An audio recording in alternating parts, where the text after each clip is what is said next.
Khusus untuk kajian yang ini kita mau membahas daripada pembahasan tentang puasa. Ikhwan al-kiram rahimakumullah. Aslinya kalau kita lanjut daripada kitab Nasaihul Diniyah, di situ pun ada pembahasan daripada puasa walaupun tidak terfokuskan pada ilmu fikihnya, akan tetapi pembahasan tentang dari segi ilmu tasawuf. Maka sedikit kita nanti bakal membahas ringkas tentang fikih daripada Ramadan, dan nanti kita lanjut sedikit daripada kitab Nasaihul Diniyah. Berharap berberkahan daripada Imam Al-Haddad, karena kita di sini sudah menetapkan jadwal yang kita kaji adalah ilmu tasawuf. Maka kita mulai dengan fikih sedikit, nanti kita lanjutkan dengan tasawuf dari segi ilmu tasawuf tentang bulan Ramadan. Bismillahirrahmanirrahim. Sekarang kita baca daripada satu kitab fikih, yang mana kitab ini populer dibaca sama orang-orang yang ada di Indonesia, sama santri-santri. Kita membaca daripada syarah daripada Safinatul Najah yang namanya kitabnya Nailur Royal. Kita membahas sedikit secara ringkas, saya usahakan bisa mendapatkan banyak bab. Faslun yajibu shaumu Ramadan bi ahadi umuril khamsah. Wajib orang berpuasa Ramadan apabila ada salah satu kategori daripada 5 kategori yang bakal kita sampaikan. Kapan orang wajib Ramadan? Itu ada 5 kategori. Apabila terkumpul satu kategori ini saja, dia sudah wajib untuk berpuasa Ramadan. Yang pertama apa? Tentu bikama di Sya'ban 30 yauman. Sempurnanya 30 hari bulan Sya'ban. Berarti besok pasti masuk bulan Ramadan. Yang kedua apa? Biru'yatil hilal fi haqqi man ra'ahu wa in kana fasiqan. Yang kedua dengan ru'yatul hilal, yang mana ini biasanya terjadi antara 29 atau 30 Sya'ban. Jadi nanti kalau bagi orang-orang yang ngerti ilmu daripada tentang hilal, dia punya alat-alat yang untuk membaca hilal ini sudah muncul atau bukan, maka dia berhak untuk melihat hilal sendiri. Ini di luar penetapan pemerintah. Kalau kita semuanya ngikut sama penetapan pemerintah, rata-rata seperti itu. Maka yang kedua ini adalah apa? Bagi orang yang melihat hilal. Wa in kana fasiqan, walaupun dia orang fasik, kalau dia emang dia orang fasik tapi dia ahli tentang ilmu nujum, ilmu perbintangan, dia punya alat-alat dan dia benar-benar melihat hilal itu ada, maka gimana? Berhak dia besok berpuasa bagi orang tersebut. Tapi karena dia fasik, maka orang yang di samping dia saat dia mengatakan saya melihat hilal, itu mereka tidak wajib ngikutin orang ini, karena orang ini terkenal orang fasik. Yang kita lihat sekarang ya banyak ya orang-orang berilmu tapi maaf agamanya amburadul ya. Maka apabila dia tetap memenuhi kategori, dia punya keilmuan, dia anak kuliah, dia ngerti, dia melihat hilal, maka dia tetap wajib puasa. Contoh, di tanggal 28 dia melihat hilal, bahwa berarti cuma sampai 29 Sya'ban. Besoknya langsung tanggal 1 Ramadan. Maka gimana? Dia wajib, karena dia sudah melihat hilal. Oh 3 derajat, oh 2,5 derajat dan semisalnya. Maka gimana? Dia wajib. Tapi saat dia menyampaikan, karena dia orang fasik, maka orang yang mendengarkan penyampaian dia tidak pasti wajib untuk puasa. Yang ketiga adalah apa? Ditetapkannya bitubutihi fi haqqi man lam yara bi adli syahadah. Yang ketiga, orang wajib puasa itu apabila ada ketetapan seperti ketetapan dari pemerintah. Siapa yang wajib? Kita orang yang tidak melihat hilal. Jadi kategori yang ketiga adalah orang yang tidak melihat hilal, maka dia berhak untuk berpuasa dengan apa? Dengan suatu ketetapan, yang mana yang menetapkan ini adalah orang-orang yang berhak untuk bersaksi. Seperti kita di Indonesia itu ada timnya sendiri. Kita ada tim ruqyah yang gitu ya. Mungkin daripada MUI ada, daripada organisasi Islam besar pun ada, mereka berkecimpung bersama di sana, maka kita wajib puasa dengan ketentuan daripada mereka. Yang keempat, bi ikhbari adlin riwayah maudu'un bihi sawa'un waqa'a fil qalbi sidquhu am la aw ghairi maudu'in bihi waqa'a fil qalbi sidquhu. Yang keempat adalah apa? Orang i'tibari adlin. Dia sekarang nggak melihat hilal. Dia nggak memiliki ilmu untuk melihat hilal. Yang ketiga, dia juga tidak dapat ketetapan dari pemerintah. Orang di leuweung, leuweung kabar nanaon, tidak ada TV, tidak ada apa. Maka gimana? Cukup dia berpuasa dengan mendengar kabar daripada orang yang dipercaya. Anak barusan ke kota sana, kota samping itu ada TV-nya, ngomong besok puasa. Ente bisa nyuruh puasa. Kalau yang ngomong, ente lihatnya siapa? Loh, anak lihat sendiri di TV. Kita di sini nggak punya TV, di kampung sebelah ada TV. Ngomong besok puasa. Dia jujur orangnya, maka ente percaya nggak percaya besok puasa. Karena dia orang yang jujur. Kecuali dia terkenal orang yang beberapa kali berbohong, tentunya pada perkara-perkara besar dia berbohong, maka itu tetap wajib puasa kalau kita yakin yang diomongin benar. Kalau kita nggak yakin dengan yang diomongin benar, maka kita belum wajib puasa dengan kesaksian orang ini. Jadi kembali kepada yang pertama tadi, apabila sudah sempurna 30 Sya'ban, langsung besok Ramadan. Kalau tidak sempurna 3 sampai tanggal 30, baru kategori kedua, kategori ketiga, kategori keempat. Mudah-mudahan bisa diingat. Yang kelima adalah apa? Bidon didukuli Ramadan bil ijtihad. Yang kelima adalah apabila nggak dengar kabar dari siapapun, maka bagaimana? Dia membuat ijtihad. Apa itu ijtihad? Ijtihad itu adalah membuat komitmen. Contoh, saya ini sudah hitung-hitung, ini kayaknya ini sekarang sudah tanggal 30. Kenapa? Karena saya dari kemarin udah nandain di kertas, misal ada jam ya. Alhamdulillah zaman sekarang nggak serepot itu. Udah sekian, berarti besok masuk tanggal 1 dengan ijtihad dia, boleh. Tentunya ini nggak berlaku buat kita semuanya karena alhamdulillah di zaman seperti kita ini sudah canggih. Kita langsung sedikit lebih cepat aja. Sekarang kita masuk kepada syurutus shihah, syarat sahnya puasa. Syarat sahnya orang berpuasa itu ada 4. Yang pertama siapa? Yang pertama adalah orang yang Islam. Orang yang Islam maka puasanya sah otomatis. Yang kedua aklun, dia berakal.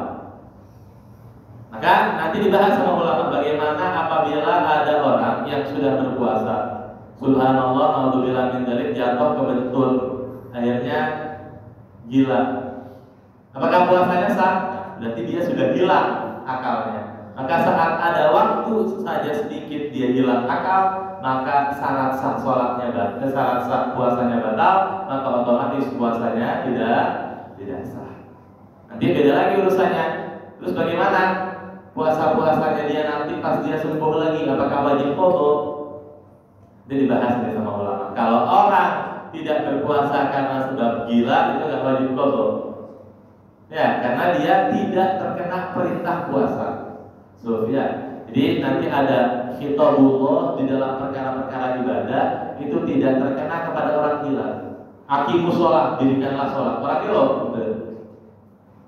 Berarti gimana? Kalau dia sadar dari gilanya, apakah dia wajib mengqadha? Tidak.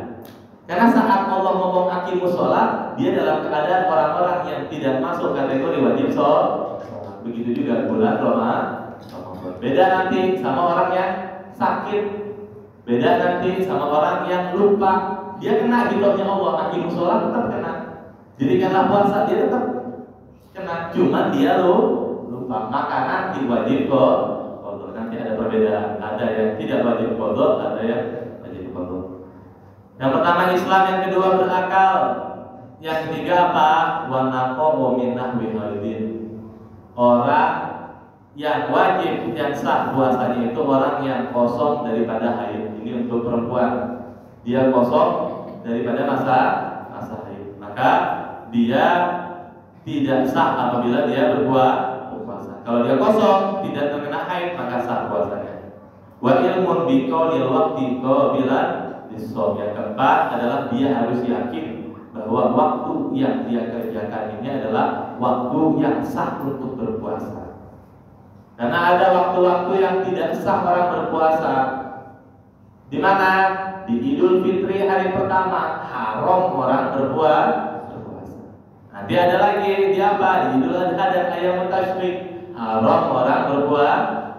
Maka apabila dia berpuasa di waktu-waktu itu, maka puasanya tidak sah. Itu sudah maklum ya. sudah dikenali sama kita. Lanjut lagi syurutul wujubihi. Sekarang syarat wajibnya. Oke, tadi syarat sahnya. Sekarang siapa yang wajib orang yang berpuasa ini? Yang pertama dia harus Islam, Muslim. Maka kebalikannya, kalau orang kafir maka tidak wajib berpuasa. Fala yajibu 'alal kafir asli bi khilafil murtad fa innahu muslim fi ma madha. Bagaimana kalau orang murtad? Ini beda hukumnya.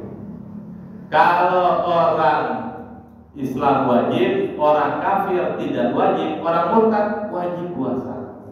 Nanti pada bingung ya. Wajib, iya, tapi nggak sah. Dia wajib berpuasa tapi tidak. Maksudnya apa? Maka nanti saat dia kembali kepada agama Islam, dia wajib mengqadha puasa, sholat di masa dia murtad. Nah, kasih contoh. Orang Islam sampai umur 25, kuliah misal terkena pemikiran-pemikiran 25 sampai 35 dia murtad. Alhamdulillah min dzalik. Setelah itu dia tanggal 35 taubat lagi masuk Islam. Maka gimana? Dari umur 25 sampai 35 wajib qadha puasa, sholat dan yang lain-lain. Kenapa? Tadbirul alaihi. Apa?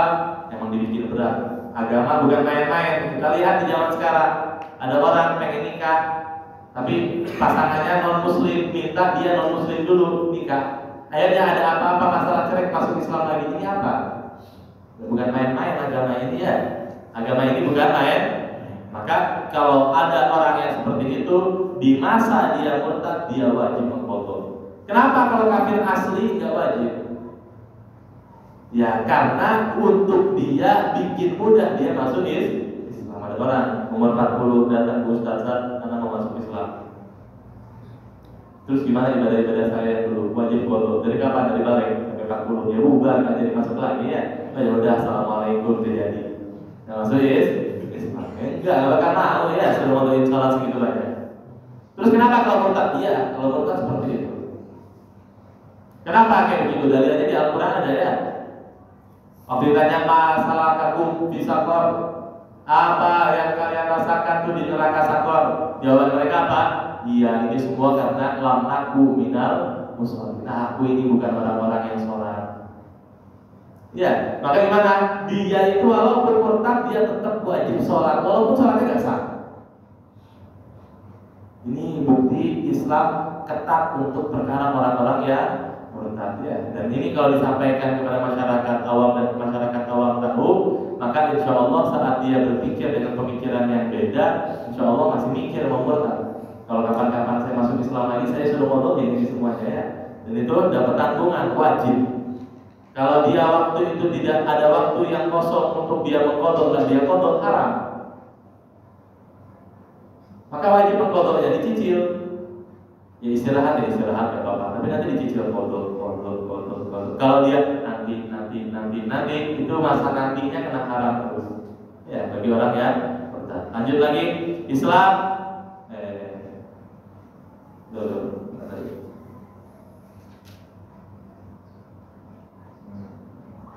Oh iya tadi ya Islam ya.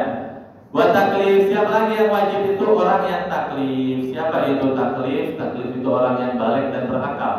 Maka dia wajib untuk berbuat. Maka fala yajibu 'ala shabi. Kalau anak kecil tidak wajib puasa. Wala 'ala majnun, juga bagi orang gila tidak wajib berbuat. Wal itoqoh itu apa? Itoqoh itu mampu hisan wa syar'an.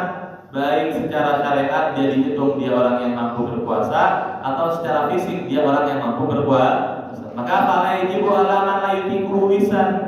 Maka nggak wajib itu puasa kepada orang yang tidak mampu untuk berpuasa. Contohnya apa? Likibarin, karena sudah sepuh. Orang sudah sepuh dibilang Pak dokter, ini jangan coba-coba puasa ya. Hati-hati ya, ada minum obat ini, atau ini nggak boleh perutnya kosong dan semisalnya. Marodin, atau sakit layur jabur, sakit yang tidak ada kemungkinan dia bisa sempurna lagi sembuh. Ya biasanya penyakit orang sepuh. Ya, karena sepuh udah sakit yang diam di atas kasur, kemungkinan dia untuk sembuh kembali semula sehat dan bisa berpuasa itu kecil kemungkinannya. Maka gimana? Gak wajib berpuasa. Orang yang sepuh yang sudah sudah tidak boleh berpuasa sama dokter misal, atau orang yang sakit yang tidak memungkinkan untuk kembali sehat sempurna, maka dia juga tidak wajib berpuasa. Jadi dibahas bagaimana, nanti namanya ada fidyah. Dia tidak wajib qadha, tapi wajibnya bayar fidyah ya. Yang keempat adalah wasihatan, orang yang sehat, maka falajibu alal maridi maradun yubihu tayammum, maka tidak wajib berpuasa orang yang sakit, yang sakitnya ini lumayan, yang diperbolehkan untuk tayammum. Di fikih itu suka ada bahasa gitu. Orang yang sakitnya diperbolehkan untuk tayammum. Maksudnya apa? Sakitnya lumayan. Masa sakit apa? Jatuh, kukunya lepas terus gak puasa, gak lucu ya. Apa hubungannya kuku lepas terus gak puasa? Ya. Oh kenapa? Ini mata lagi perih, lagi sakit mata, terus gak puasa, gak nyambung. Maksudnya apa? Sakit-sakit yang emang dia tidak mampu untuk berpuasa, maka dia boleh tidak berpuasa karena dia masih mungkin sembuh semula. Maka bagi orang-orang ini tetap wajib yang namanya qadha. Kalau yang tadi enggak, yang tadi langsung fidyah. Kalau yang ini wajib qadha. Waikan mutikal fil mustaqbal dengan kana maradhuhu marjual burdi. Yang kelima adalah iqamah, orang yang lagi mukim. Sufyan, orang yang mukim wajib berpuasa. Maka apa? Fala yajibu alal musafir safaran tawilan mubah. Maka tidak ada kewajiban berpuasa bagi orang yang lagi musafir. Musafirnya apa? Musafir yang jauh, 82 km. Dia keluar dari batas rumah sebelum terbitnya fajar. Jam berapa? Saya keluar jam 1 malam. Keluar jam berapa? Saya keluar jam 9 malam. Kapan? Tanggal 30 Syakban. Mau jalan kemana? Mau ke Palu, naik kapal dan misalnya. Maka gimana? Jaraknya jauh ke Palu ya, lebih daripada 82 km. Dan maka bagi orang ini nggak wajib berpuasa. Tapi dibahas sama ulama, apakah afdol dia berpuasa atau tidak? Oh, kata ulama, masalah afdol apa enggak itu tergantung orangnya. Kalau dia berat di jalan, lebih afdol tidak berpuasa. Kalau dia nggak merasa keberatan di jalan, mau naik kapal, bisa tidur sampai bla bla bla, naik mobil, AC dan semisalnya, maka lebih afdol berpuasa. Itu urusannya afdoliyah. Maka kita kalau nanti lagi musafir, bisa mudik H-7, ngelihat ada orang minum di pinggir jalan, jangan buru-buru marah. Karena memang bagi mereka yang safarnya itu tawil, safar yang jauh, itu boleh untuk tidak berpuasa. Masalah afdol mana? Itu lain, itu afdol. Bukan masalah wajib atau tidak wajib. Paham ya? Itu masalah afdol ya. Dan safar tawil yang mubah, bukan yang haram. Safarnya ngapain? Mau nyobain klub yang baru di sana, misal Jawa Timur, percuma. Iya namanya safar haram. Kenapa? Mau masuk diskotik. Oh kenapa? Mau begini, mau begitu. Ada perkara-perkara yang haram. Belanja khamr, karena saya jualan khamr. Maka gimana? Dia safarnya itu safar haram. Apakah boleh dia nggak berpuasa karena musafir? Tidak. Dia tetap wajib berpuasa dan dia tetap mendapatkan dosa karena haram. Nanti masalah iqamah juga ada perkara-perkara yang mungkin biasanya ada sebagian yang kurang mengerti. Orang yang berjalan ke suatu tempat, yang mana di tempat itu dia singgah lebih daripada 4 hari, tidak termasuk hari datang dan tidak termasuk hari pulang, maka dia dihitung mukim. Saya kasih contoh.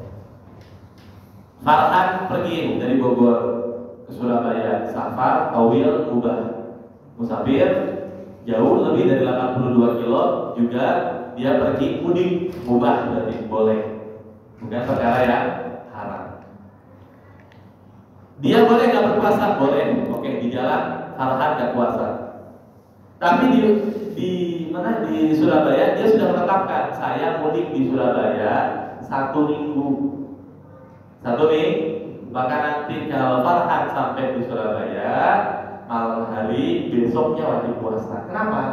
Karena 7 hari itu sama saja antum dihitung orang mukim, bukan orang musafir. Karena diamnya lama. 4 hari tidak termasuk hari datang dan tidak termasuk hari pulang. Contoh, kalau Farhan sampai hari Senin nggak usah dihitung.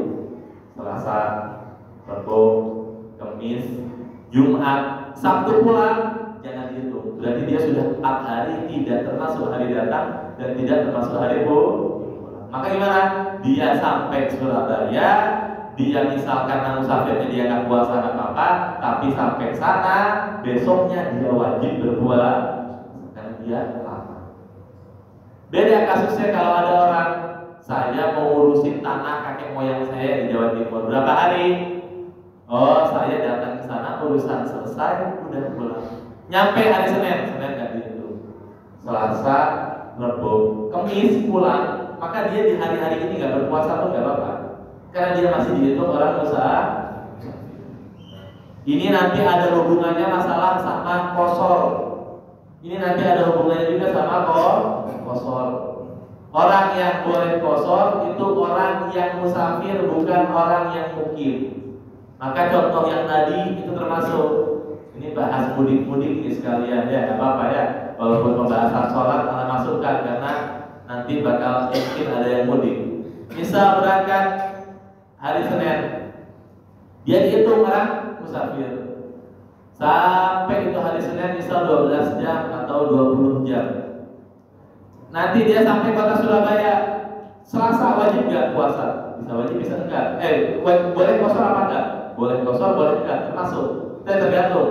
Kalau dia Selasa sampai, terus dia Senin sampai, Selasa, Rabu, Kamis, Jumat, Sabtu baru pulang, maka udah ada 4 hari dia diam di Surabaya. Maka 4 hari diam di Surabaya tidak termasuk hari datang dan tidak termasuk hari pulang. Itu dia diam di Surabaya dihitung mukim. Maka sesampainya dia di Surabaya, itu dia sudah tidak boleh kosor, tapi bolehnya jamak. Jamaknya boleh, kosornya tidak boleh. Beda kasusnya kalau antum pindah-pindah kotanya. Kayak saya kalau mudik pindah-pindah. Saya jalan naik kereta sampai Pekalongan. Pekalongan 3 hari pindah Pati. Pati 2 hari pindah Gresik. Gresik 4 hari pindah Sidoarjo. Sidoarjo 4 hari pulang. Itu semuanya nggak apa-apa. Kenapa? Karena setiap pindah tempat ke kota lain dihitung 0 lagi. Selalu diperbaharui. Mudah-mudahan bisa dipahami. Ini kita bahas agak ringkas nih ya.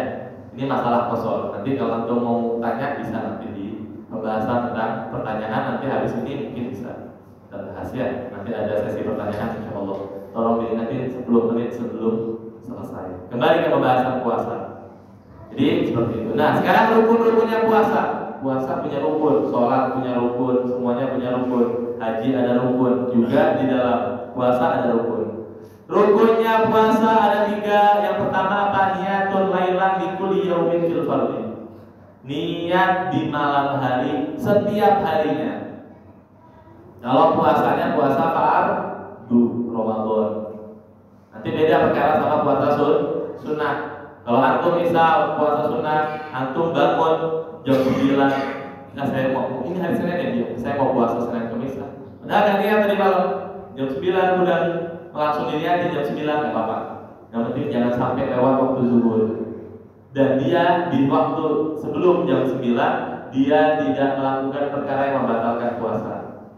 Dia habis sholat subuh langsung tidur, nggak minum, nggak makan, nggak ngopi, nggak ngeteh, nggak wedangan. Jam 9 bangun, saya mau niatin puasa sunnah boleh. Beda kalau Ramadan nggak bisa. Kalau bulan Ramadan menurut pendapat mu'tamad indah Syafi'i, madhab Imam Syafi'i apa? Wajib niat di setiap malam. Makanya direkomendasikan kalau diajarin sama salafus soleh, biasanya sama imam dipimpin niat puasa awaitu shawwal wadin an adain fardhi syahrir Ramadan fi hadhihi sanati lillahi ta'ala. Itu di setiap ba'da sholat tarawih supaya orang nggak lupa. Jadi kalau bisa nanti bisa direkomendasikan apa mungkin di sini sudah seperti itu dan sudah ya. Kalau hal ya emang kayak begitu ajarannya ya. Supaya apa? Supaya orang-orang tidak lupa. Apabila antum nggak meniati, maka antum wajib imsak. Maksudnya apa? Nggak boleh makan minum, tapi nanti tetap wajib qadha. Nanti saya bahas ada perkara-perkara yang dia nggak boleh makan minum, tapi tetap wajib kok. Maksudnya apa?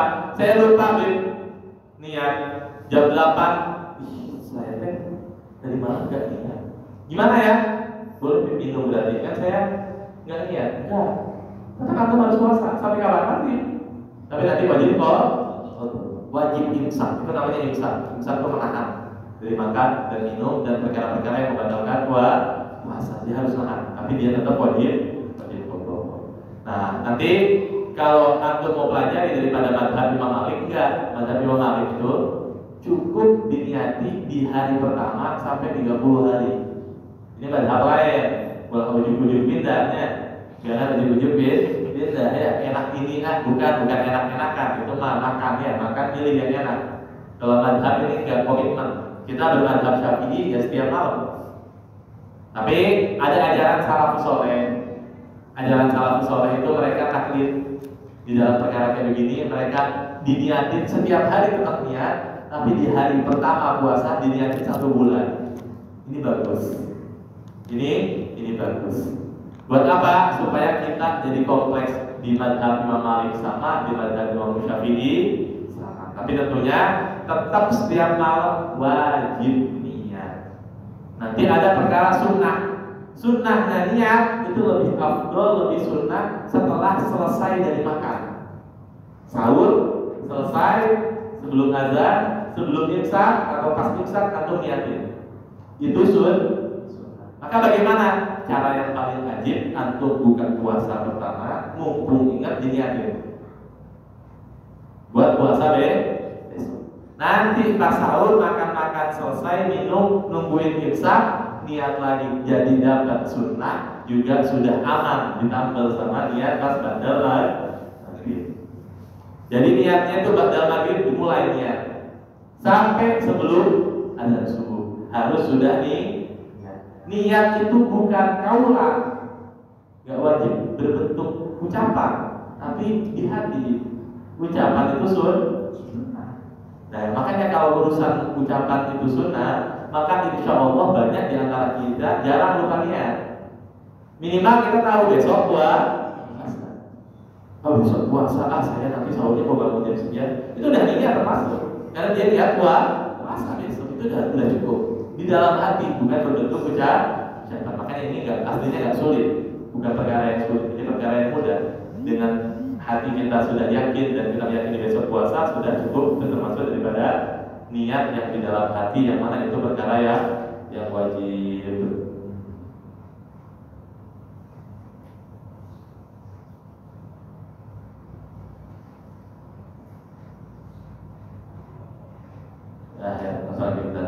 Yang kedua, jadi yang wajib adalah niat. Yang kedua apa? Wajib bagi orang yang berpuasa,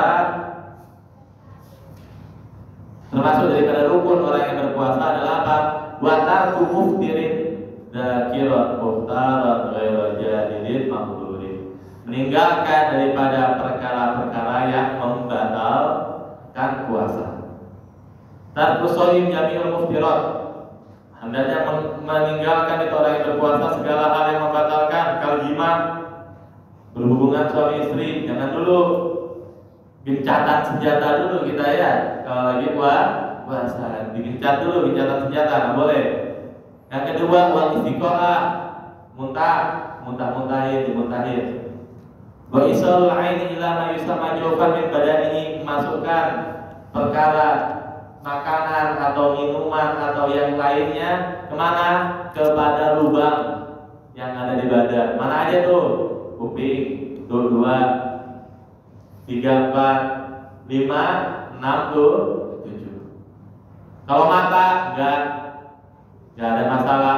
Tapi di sini ada khilaf antara ulama. Imam Ghazali menganggap mata pun termasuk. Dan subhanallah ini risetnya Imam Ghazali dalam perkara ini bisa kita buktikan bagaimana hukum orang pakai tetesan mata saat Ramadan. Kalau ikut pendapat yang ulama-ulama selain daripada Imam Ghazali, yang kebanyakan mengatakan tidak apa-apa. Kata Imam Ghazali, mata pun nggak boleh kalau bentuknya dimasukin, bukan kena ya. Kalau kena nggak apa-apa. Kenapa? Karena anak sendiri pernah coba. Di sini pahit, di sini apa? Di sini Pak, subhanallah, berarti risetnya Imam Ghazali untuk urusan ini sainsnya beliau sudah dalam. Saat dipakai tetesan mata di sini pahit. Maka karena yang daripada ulama mengatakan ulama itu ngomong mata enggak, kenapa? Karena kata mereka mata ini enggak nyambung ke lambung. Imam Ghazali ngomong mata pun nyambung ke lambung. Di situ letak khilafnya. Maka lebih ahsan jangan pakai tetesan mata. Karena ternyata riset Imam Ghazali dalam perkara ini lebih detail. Ternyata benar kita pernah karena nyobain tetesan mata, merasa di sini pahit, maka sama saja memasukkan ke sini. Ya, ala kulli hal.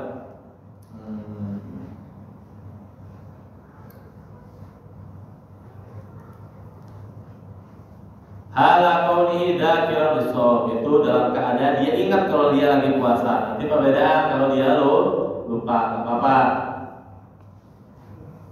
Mukhtaran aliman bi an ta'adi dzalika haramun aw jahilan bihi ghairu maqdur. Fa in fa'ala syai'an, apabila dia memasukkan atau melakukan perkara-perkara yang membatalkan daripada puasa, maka dia tidak sah puasanya atau puasanya batal.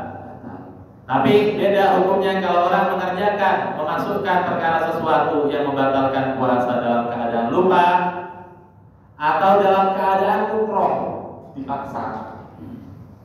Ada orang, misal non-muslim, puasa.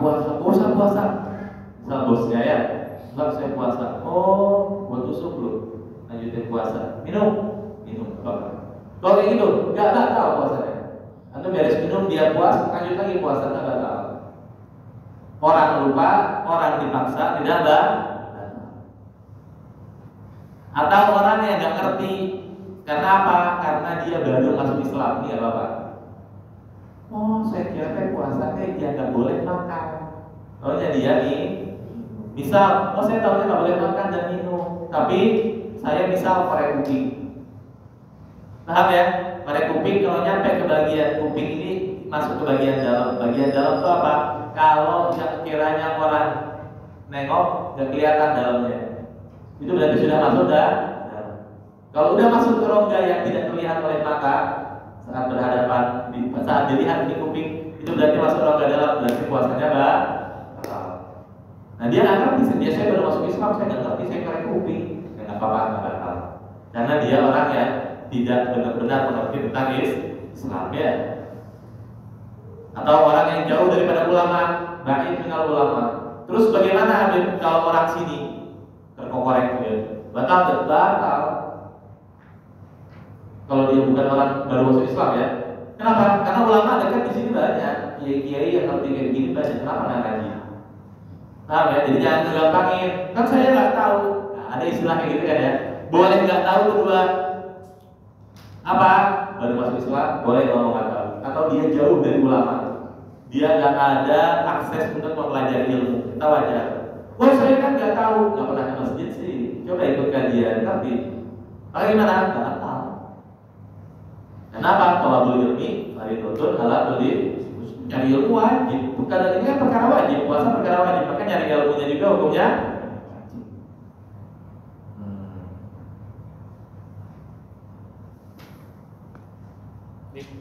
Nah, 10 menit lagi, aduh, nggak sempat baca ini. Ada pertanyaan? Kalau nggak ada, baca kitab satunya. Ada satu. Follow. Soal fidyah. Soal masalah fidyah, nah. Banyaknya yang dikeluarkan. Banyaknya yang dikeluarkan paling aman. Ini anak ngambil yang paling aman. Simpang siur jalan. Iya, kalau itu hitungan 4,5 liter. Satu mut itu sekitar 4 liter tuh banyak ya. Saya lupa. Banyak.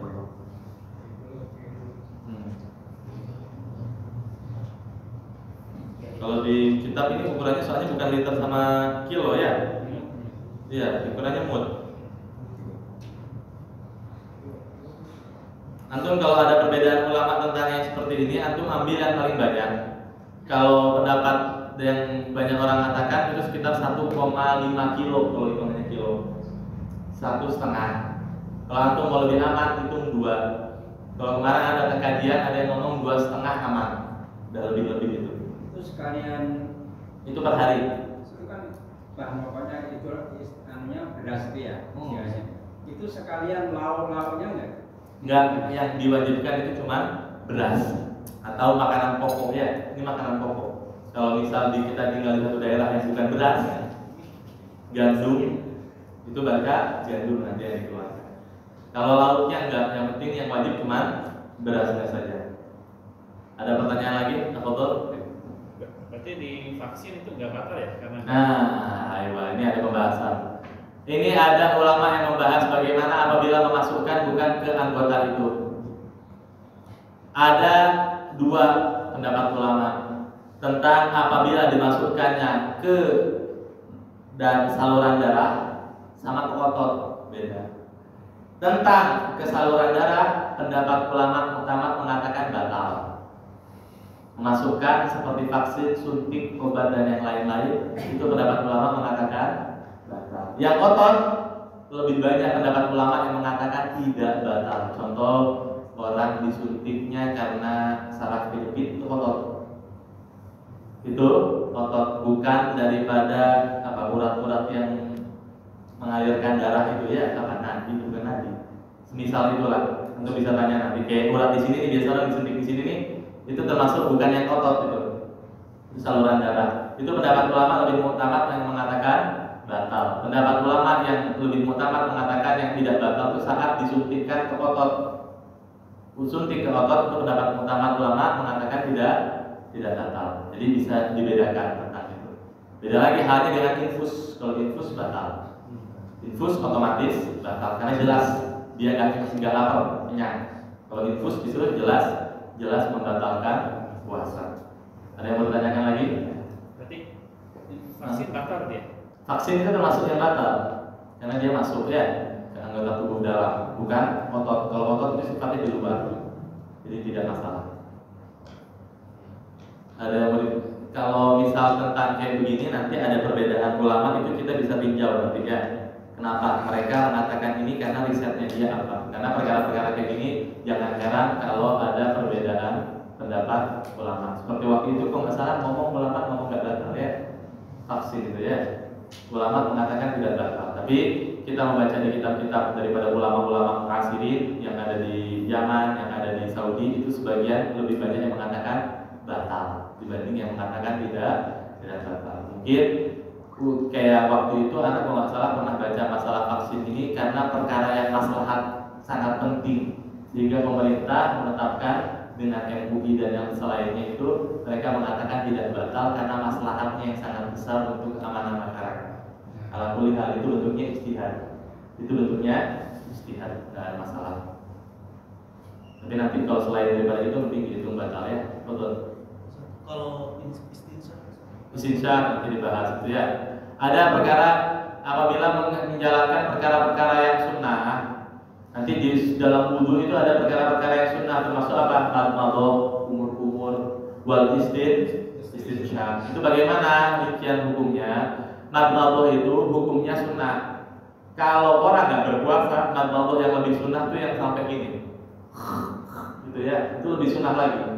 Tapi kalau di bulan puasa, yang itu nggak sunnah. Maka kumur pelan-pelan itu boleh. Kalau sudah kumur pelan-pelan kemasukan nggak batal. Kumur pelan-pelan kemasukan tidak batal. Istinsyaq sama. Istinsyaq itu yang sunnah cuma masukin ke sini. Tapi ada yang ablag lebih bagus sunnahnya kalau nyampe sini, nggak nyampe bagian peri-peri itu sini. Nah yang sini kalau dalam bulan puasa nggak disunahin. Maka kalau antum rawan lebih baik jangan sekalian. Kalau antum terbiasa yang dikit kemasukan nggak apa-apa. Kalau yang sini, ini ya. Kalau hidung tuh ada bagian bulat ini ya.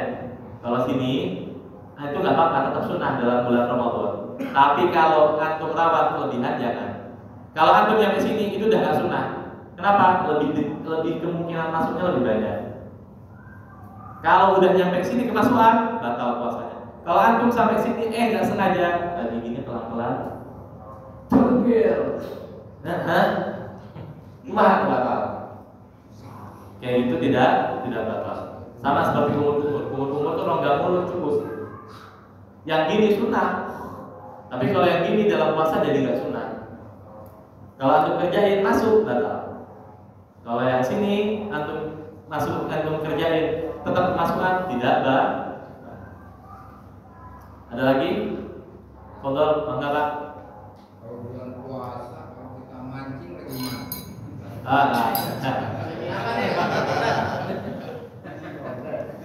Kalau masuk kepada pembahasan yang membatalkan puasa itu nggak ada. Cuman nanti kita bakal bahasnya tentang afdoliyahnya ini. Nih, di kitab tasawuf nanti ada afdoliyahnya nih. Bagaimana kalau bulan Ramadan yang afdol apa? Kalau masih ada waktu akan bahas sedikit nggak apa ya? Bismillahirrahmanirrahim. Ini tentang afdoliyah. Bapak, ini saya jawab nggak apa-apa.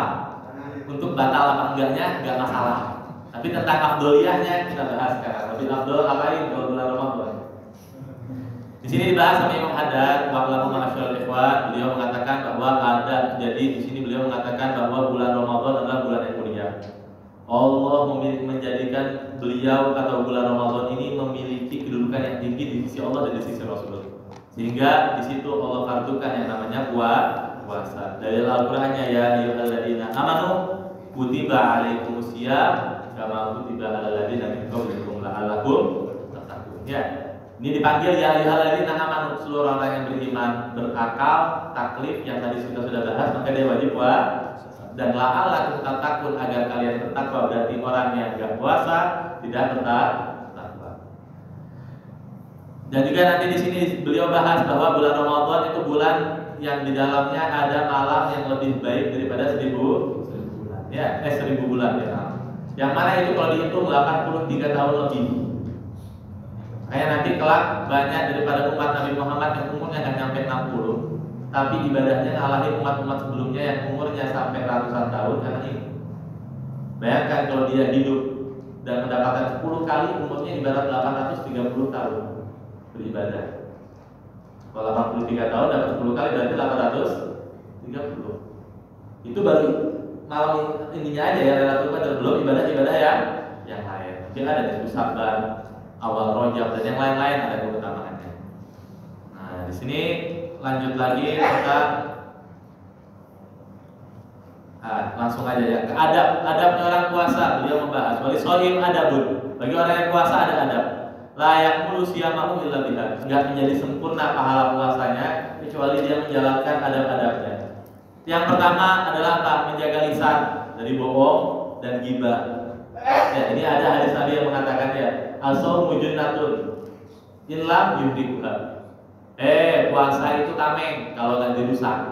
Ditanya sama sahabat, merusak tameng puasa ini dengan gimana? Ngebohong sama ngegosip, ya ngegibah ya.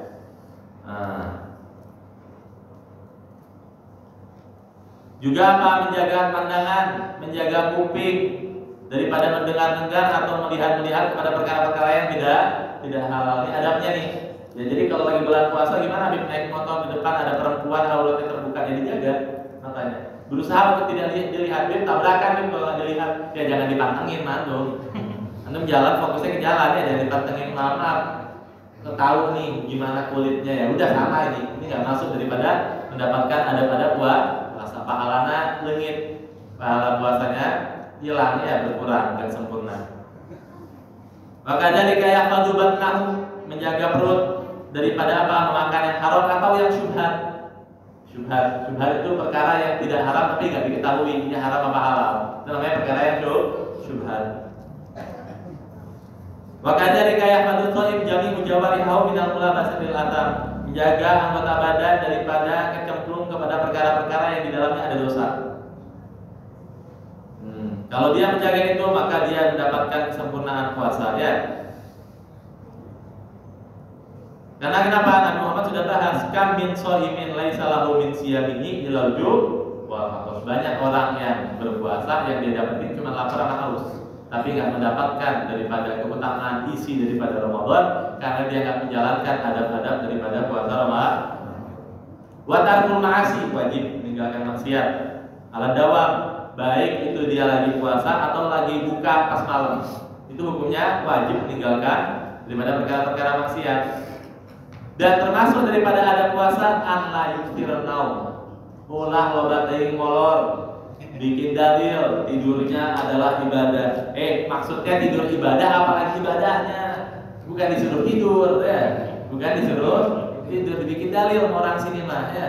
Kan tidurnya aja berpahala. Itu lagi puasa mah, ente tidur, ente bengong dihitung pahala. Apalagi ente haji, apalagi ente sholat sunnah, apalagi ente kerja diniatin ibadah dan yang lain-lain.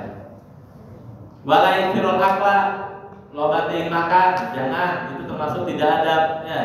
Buka puasa dibalas dendam ya, segala yang kelihatan itu orang dagang dibeli sama dia. Balas dendam, esnya macam-macam warna-warni ya. Kenapa kayak begitu? Karena supaya ente ini mendapatkan daripada inti daripada Ramadan puasa. Puasa itu disuruh tuh supaya ente merasakan hidup sederhana, makan seadanya. Nggak bisa makan semena-mena di setiap waktu, tapi ada aturannya. Maka apa hendaknya didik gitu ya. Diri ini jangan sampai daripada membalas dendam ya untuk makan ya.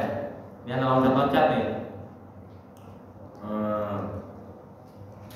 Nah, dan yang termasuk daripada adatnya atau adabnya orang berpuasa, kata salafus saleh apa? Meninggalkan perkara-perkara yang bentuknya ego, syahwat. Saya ini pengen nonton biar gak kerasa, jadi itu termasuk gak ada puasanya. Saya mau main game biar gak kerasa. Oh, saya mau ngabisin waktu ngapain? Biar mancing misalnya. Itu kurang mendapatkan daripada adab-adab puasa. Adab-adab puasa itu supaya bisa sempurna disuruh diisi dengan ibadah. Minimal perkara-perkara yang mubah itu diubah jadi ibadah. Kalau bulan puasa, contoh perkara-perkara yang mubah apa? Jalan-jalan keluar ngabuburit itu mubah, bisa dibikin ibadah. Ngapain? Nyenengin anak, ibadah. Nyenengin istri. Oh, saya sibuk kerja, gimana? Apakah itu ibadah? Ibadah. Kalau diniatin ibadah. Jadi ada banyak perkara mubah yang bisa dijadiin ibadah. Yang anak bingung, mancing bikin ibadah, gimana ya caranya? Gak nemu ya, gak bisa. Sambil salawat kan? Salawatnya bukan mancing. Salawatnya nanti yang jadi ibadah ya. Jadi cair karena pertanyaan Bapak, Masya Allah. Kalau diniatin nyari rezeki untuk laut. Ya nggak apa-apa. Kalau aku bisa jadi. Beliau nih nyariin solusi nih. Ya nggak apa-apa. Kalau tuh lihat nggak apa-apa. Kalau kayak begitu. Pasar cepat. Perkara yang syahwat itu bukan perkara yang haram loh. Perkara syahwat ini tidak identik sama haram. Tapi perkara-perkara yang melalaikan itu syahwat. Anak nongkrong sama bapak-bapak yang lain, ngobrol-ngobrol, ketawa-ketawa. Kalau lama itu bentuknya syahwat.